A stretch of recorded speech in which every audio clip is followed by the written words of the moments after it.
Patrick. This is as good as it's going to get. I love that.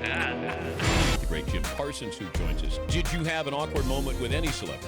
I didn't. I had a really loving embrace from someone I never imagined would know who I was, Selma Hayek. I did realize in that moment where Selma Hayek is concerned, there is no such thing as gay and straight. There is only Selma Hayek. I don't know what to call it besides some sort of liquid sensuality. I mean, she just pours all over you. Kevin Frazier from Entertainment Tonight. I'll tell you who was one of the MVPs last night, Janelle Monáe. I mean, up close, she literally took your breath away. Her and Priyanka Chopra's dress. Oh.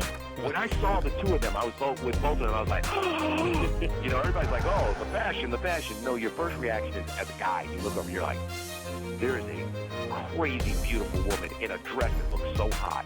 It is amazing. Joe Theismann finishes runner-up for the Heisman in 1970.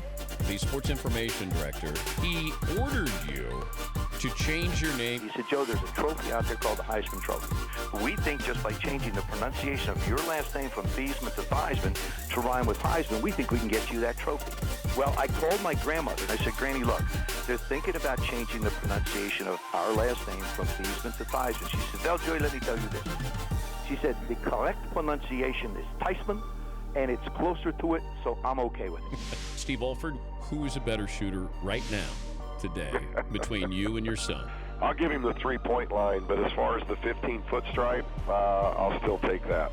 And Bryce should be the first to tell you that line's been moved back since, you know, he calls it the baby line that I got to shoot at 19.9. But it's gotten a lot different. I can tell you, as you get older, that line gets further and further and further back. Keith Morrison, Dateline NBC correspondent. The Dan Patrick Show, a directionless morning sports zoo with one broadcasting legend ensconced by a motley crew of deviants. But it works. You're listening and watching. The Dan Patrick Show. Sexy show with Dan Patrick. This is as good as it's going to get. I love that. The Dan Patrick Show, weekday mornings on Audience.